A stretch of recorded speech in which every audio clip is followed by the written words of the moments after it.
Excusez-moi. Bonjour, monsieur, là, vous me dérangez. Je suis SDF, vous n'avez pas une petite pièce, je peux dépanner. J'ai rien demandé. Ah, petite cigarette, peut-être? Je vous remercie beaucoup, il n'y a pas de problème. Merci. Merci vous aussi.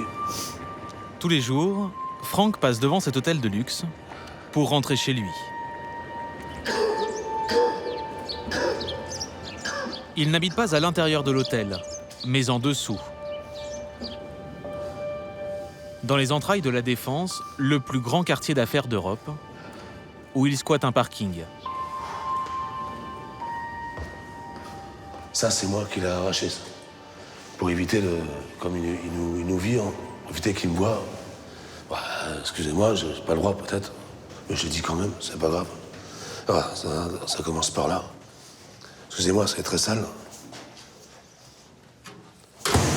J'ai donné à un collègue qui dort. Pour rejoindre sa planque, il faut s'enfoncer dans la structure.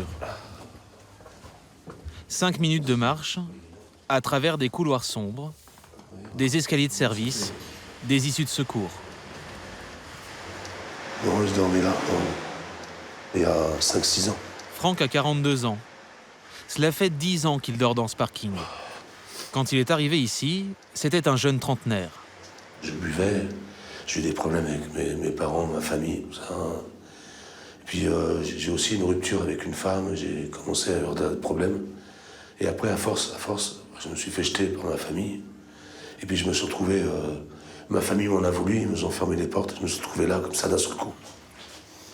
Aujourd'hui, sa chambre, c'est 7 pièces. 3 mètres carrés entre 2 portes coupe-feu. Il y dort à même le sol, sans duvet. Pourquoi c'est votre coin ici? Pourquoi c'est... Ah, c'est parce qu'il fait chaud, en fait. Et ici, toi, t'es à la lumière. Là, et tu peux dormir dans le noir. Alors, moi, je rallume, moi, je suis propre, je ramasse. Bon, c'est vrai, quand j'ai envie de pisser, je peux pas me faire voir devant les autres. Je vais pisser dans l'escalier là. Franck n'a pas vraiment le choix. Les toilettes publiques n'ouvrent qu'à 10 heures. Bon, après, des trucs comme ça, il y en a plein. Ouais. Excusez-moi, ça, tellement pissé, ça pue, même. À l'étage supérieur, il peut aussi se laver. Une arrivée d'eau lui sert de cabinet de toilette. Et là? Putain, mais c'est qui? C'est qui? C'est moi. Laurent? Derrière la porte, il y a Laurent, un autre SDF.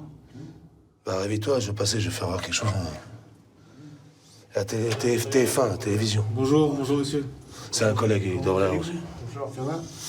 Cool. T'es en train de dormir. On est en train de dormir, on a un petit peu là. D'accord. Mais on repose un petit peu, quoi, c'est cool. Laurent, lui, vit dans ce parking depuis 4 ans. J'ai pas de club, j'ai un mégot. Ah oui, merde, je t'ai oublié. Tiens. Voilà. Tiens. Allez, bon courage. Ouais. Merci, désolé de vous avoir dérangé. Bonne nuit.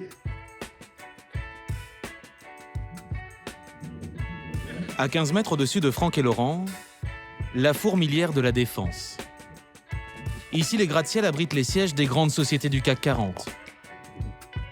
Chaque matin, plus de 180 000 employés rejoignent les 2500 entreprises implantées sur le site. Le temple du capitalisme français sert aussi de refuge à des dizaines de SDF. Il serait en tout entre 100 et 200. La journée, dans la foule des cols blancs, beaucoup passent inaperçus. À la nuit tombée, ils prennent possession des lieux. Les sous-sols du quartier d'affaires deviennent leur toit. Bonjour monsieur. 3 fois par semaine, une équipe patrouille dans les parkings du quartier. Contrairement aux apparences, elle n'est pas là pour chasser les sans-abri. Demain matin, 7h, vous partez. D'accord? Vous restez ici. Vous emmenez vos affaires. D'accord? Allez, bonsoir, monsieur. Michel Chambers et ses 2 collègues doivent juste s'assurer que les règles de sécurité sont respectées. Ils sont employés par la société qui gère les parkings.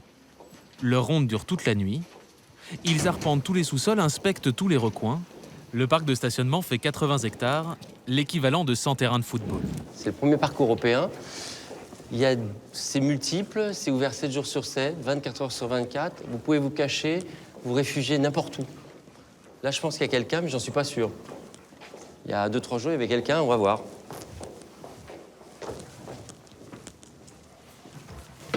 Il y a quelqu'un. Chut. Bonjour, monsieur. Il faut pas éteindre les lumières, hein. Je sais que vous dormez ici, mais il faut pas éteindre ni fumer. La plupart de ces SDF viennent d'Europe de l'Est ou du Maghreb. À force, l'équipe de sécurité les connaît tous. Le soir, Michel se transforme en surveillant général qui fait la tournée des chambrées. Bonsoir, monsieur. Ouf. Vous êtes tous les deux, non? Tout seul? Bon, demain matin, vous ramenez tous vos affaires. Vous laissez pas ici. Mais pas comme d'habitude, ce que vous laissez d'habitude, hein? OK? Bonsoir, monsieur. Ça, c'est quelqu'un qui travaille dans la journée, qui vient dormir dans nos parkings la nuit. Là, on contractualise, entre guillemets, en leur disant, voilà, vous ne dégradez pas, vous ne salissez pas, et on vous tolère, entre guillemets, dans notre parking. Il faut avoir une approche humaniste. Ces dernières années, le nombre de SDF dans les parkings n'a cessé d'augmenter. Il serait 30% de plus qu'il y a 5 ans. Ils sont surtout de plus en plus jeunes. Kevin a 20 ans. Il s'est retrouvé à la rue il y a 10 mois, après s'être brouillé avec sa famille. Je vais en profiter pour prendre un journal. Il était à Clichy-la-Garenne, c'est un copain de galère qui lui a conseillé d'aller dormir à la Défense. C'est le quotidien. Ouais, ça permet de, même sans télé, de savoir toujours ce qui se passe. Parce que on n'a pas la télé, nous. Donc, quand on est SDF, on ne regarde pas souvent la télé. Donc, on perd cette habitude de regarder la télé quand on est chez soi, tranquille, regarder les informations, on sait qu'est-ce qui se passe. Donc là, on profite avec le journal. Comme tous les matins, Kevin va prendre son petit déjeuner en plein cœur du quartier d'affaires. À la Maison de l'Amitié, une association d'aide aux SDF. Comment vas-tu, John? Ça va? Bien. Au calme. Elle a été créée il y a 15 ans par des salariés des Tours, des cols blancs qui chaque matin offraient un café aux sans-abri. Depuis, la structure s'est développée. Elle est aujourd'hui financée par le Conseil général et emploie 4 salariés à temps complet. Oui, un repas, un ticket repas, un ticket repas. Kevin fréquente le lieu depuis 4 mois et profite de tous les services qu'il offre. Ben, là, il y a l'ordinateur. On a le droit de faire des recherches, aller sur ses mails, ta boîte mail. Et après, là, c'est les douches. Comme vous pouvez constater, la douche, les toilettes. Le jeune homme vient surtout ici pour manger. Un petit déjeuner et un repas chaud à midi, servi tous les jours à plus de 50 SDF. Tu veux le beurre? Le problème ce matin, c'est que le meilleur ami de Kevin manque à l'appel. Il s'appelle lui aussi Kevin et rater le petit déjeuner, ce n'est pas vraiment dans ses habitudes. Le jeune homme va partir à sa recherche. Les 2 hommes squattent le parking du centre commercial de la Défense.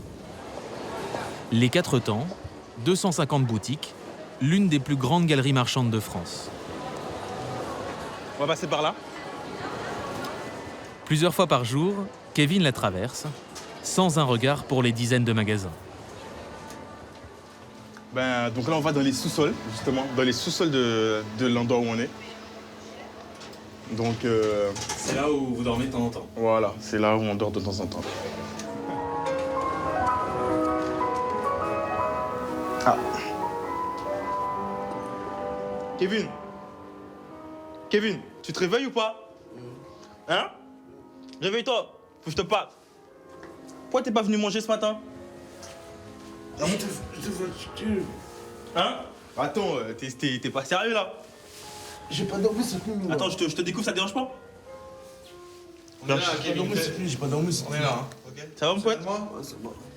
Ça va Kevin? C'est toujours ici que vous dormez? Ouais, Les 2 Kevin ensemble. voilà, exactement.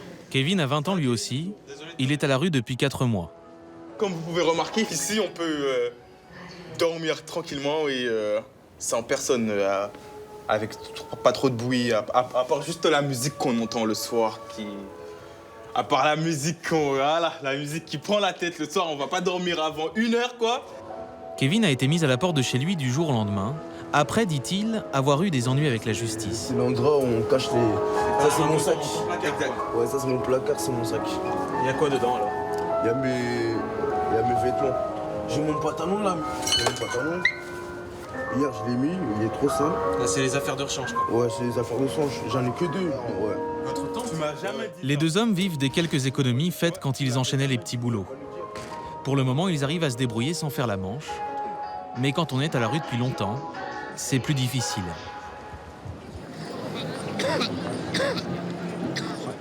Franck, lui, s'est mis à faire la manche il y a 5 ans. Excusez-moi, bonjour monsieur, je suis SDF, vous n'avez pas une petite pièce, s'il vous plaît? C'est pas grave, excusez-moi. Bonne journée. Il touche le RSA, 480 € par mois. Mais ce n'est pas assez pour avoir un toit et de quoi manger. Excusez-moi, bonjour monsieur, je suis SDF, vous n'avez pas une petite pièce, s'il vous plaît? C'est pas grave. Mon colonel. Comme beaucoup de SDF, Franck a choisi la défense car en temps normal, les gens donnent plus qu'ailleurs. Bonjour monsieur, je suis SDF, vous n'avez pas de cigarette, s'il vous plaît? Ici, il y a de nombreux cadres supérieurs, des salaires élevés. Cela multiplie les chances. qu'est-ce que ça donne? Là, pour l'instant, ça donnerait 0. Il y a des fois, ça donne rien. Et des fois, ça paye, des fois, rien. Pourquoi? Qu'est-ce qui fait la différence, à votre avis? Ah, je sais pas, c'est pas des fois peut-être la bonne heure, c'est une heure creuse, je sais pas, sûrement. Mais d'habitude, le matin, des fois, il y a une personne que je vais taxer là, il va me donner 10 €. Mais pas souvent, mais comme dimanche dernier. Les mauvais jours, la recette est de 5 €. Les bons, elle peut aller jusqu'à 40. Non, mais c'est vrai, dans notre malheur, faut bien rigoler, t'as vu? Franck les dépense surtout en bière, qu'il boit avec d'autres SDF sur les marches du centre commercial. Pour les repas, il se débrouille autrement. C'est pas là. Après une bagarre, Franck s'est fait exclure de l'association d'aide aux SDF. Il n'a plus le droit d'y manger, alors le soir, il s'enfonce dans les couloirs de service du centre commercial. Ouais, c'est là, en fait, où tous les magasins, ils jettent les invendus. Des gros sacs, et tout le monde se sert. On mange là. Il trouve à manger au local poubelle. Allez. Tout ce qui jette, les briocheries, les tartes à la fraise. Moi, ouais, je fais ça. Quand j'ai faim, j'ai truc, je mange. Et une tarte à la framboise, bon, c'est propre. Tous les invendus qui jettent, et encore, ils jettent moins, parce qu'avant, il y avait des montagnes de sandwichs. Et vu que tous les gens, ils viennent, ils arrachent, ils volent tout, ils foutent le bordel partout, donc maintenant, ils évitent de jeter. Ils jettent quelques trucs, mais sans plus. En plus, la framboise, j'adore ça. Avec plus de 100 commerces d'alimentation, les sous-sols de la Défense regorgent d'aliments périmés, invendus ou gaspillés. Certains peuvent même se servir directement à la source. Dans les réserves d'une grande enseigne, tous les jours, les SDF viennent récupérer des chariots remplis d'invendus. On est une semaine après Pâques, alors pour Kevin et les autres, c'est chocolat. Les expats, c'est fini, mais ils en donnent quand même. Moi, j'ai du chocolat beaucoup après, ça fait mal au ventre. Depuis 10 ans, l'association d'aide aux SDF a un partenariat avec plusieurs magasins du quartier.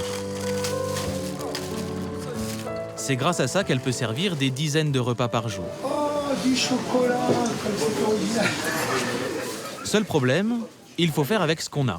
Dans le truc. Donne-moi ça, voilà, merci. Aujourd'hui, Luc, le directeur, aimerait par exemple moins de chocolat et plus de légumes. Il y en a assez pour l'instant. Merci beaucoup. Voilà, alors on récupère aussi du pain. Alors quand on a beaucoup de pain ou même beaucoup de chocolat, ce qu'on fait, c'est qu'on appelle d'autres associations qui viennent chercher une partie de ce qu'on a récupéré, quoi. Les deux Kevin ne passent pas leur journée dans les locaux de l'association. Je vais sauter, hein, par contre. Tous les jours, ils quittent la Défense avec la ferme intention de reprendre leur vie en main. Même si ça commence chaque matin par une infraction.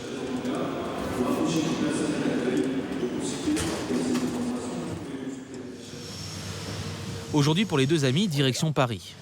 On est arrivé. Tranquille. Depuis 1 an qu'il est à la rue, Kevin a un leitmotiv. Pas question de rester sans rien faire. SDF veut pas dire glander toute la journée, rien foutre, boire de l'alcool. Il y a des SDF, voilà quoi. Il y a SDF aussi veut dire, même si on est dans la rue, il y a des choses à faire pour avancer quoi. C'est un peu comme tout le monde quoi. C'est voilà quoi. Il y a 5 ans, il a abandonné un CAP hôtellerie-restauration avant d'avoir eu son diplôme. C'est juste ici. Il aimerait reprendre ses études, mais pour ça, il faut qu'un patron accepte de le prendre en alternance. On est au 117, mais bon. On va faire un tour. Je vais demander. Il démarche en moyenne une dizaine d'établissements par semaine. et y dépose son CV. Je vous remercie, monsieur. En espérant être pris. Il la joue au culot, sans rendez-vous, avec seulement quelques secondes pour faire bonne impression. Pour décrocher son futur contrat, Kevin sillonne tout Paris, sans se démonter. Quand on ne le rappelle pas, il persévère. Allô? Bonjour, monsieur. Oui. Je m'appelle Kevin, je suis l'élève, Oui. le lycéen qui est passé... Vous êtes présenté pour l'apprentissage. Oui, c'est moi, je me suis présenté à vous, oui. Bien. Bon, alors pour l'instant, j'ai pas d'infos. D'accord. Comme en ce moment, il n'a plus de crédit sur son téléphone, Kevin nous a demandé le nôtre pour appeler un patron rencontré il y a 15 jours. Je vais de vous contacter demain. D'accord. Pour Ok. voir si on peut faire quelque chose. Ok, d'accord. À demain, monsieur. Ok, au revoir. Merci. C'est un vrai parcours du combattant pour retrouver. Faut être tenace. Voilà, faut être tenace, quoi. Donc, voilà, je suis content. Moi, je suis tombé sur lui aujourd'hui. Et j'attends son appel de demain, quoi. Je vais peut-être aboutir à quelque chose. Ça pourrait être intéressant. Et on va manger. Allez. Ah bah, allons-y. Il est 17h30, il ne faut pas traîner. Pour manger le soir, les deux Kevin ont un bon plan. Dans le 13e arrondissement de Paris, les Restos du Cœur proposent 300 repas gratuits. Les deux compères reprennent le métro, toujours en resquillant. Ah, c'est passé, on va manger. Oh, par contre, il faudrait faire attention un peu parce qu'il y a des contrôleurs un peu par là. Oh là là, ça c'est un gros problème, ça. On a les contrôleurs avec nous ici. Oh putain, on est piégés. C'est mort, mon pote. En plus, t'as tout été. C'est mort. Ils sont là-bas, ils sont là-bas. Ils arrivent là? Oui, ça arrive. Oh, ils arrivent là. Ouais, on va bouger direct. Je sais pas, nous, on va voir. Pour éviter les contrôleurs, ils vont prendre un itinéraire bis. On essaie de voir? Pendant 10 minutes, les deux hommes font le tour de la station, empruntent d'autres couloirs, prennent des sens interdits. Il faut aller vite! Mais ils arrivent finalement à monter dans le bon métro. Bon ben voilà, soulagé, ouais. On va pouvoir manger. On va pouvoir manger. Ce soir, le ventre plein, les deux Kevin referont ce chemin en sens inverse et retourneront dormir, une nuit encore, dans les sous-sols de la Défense.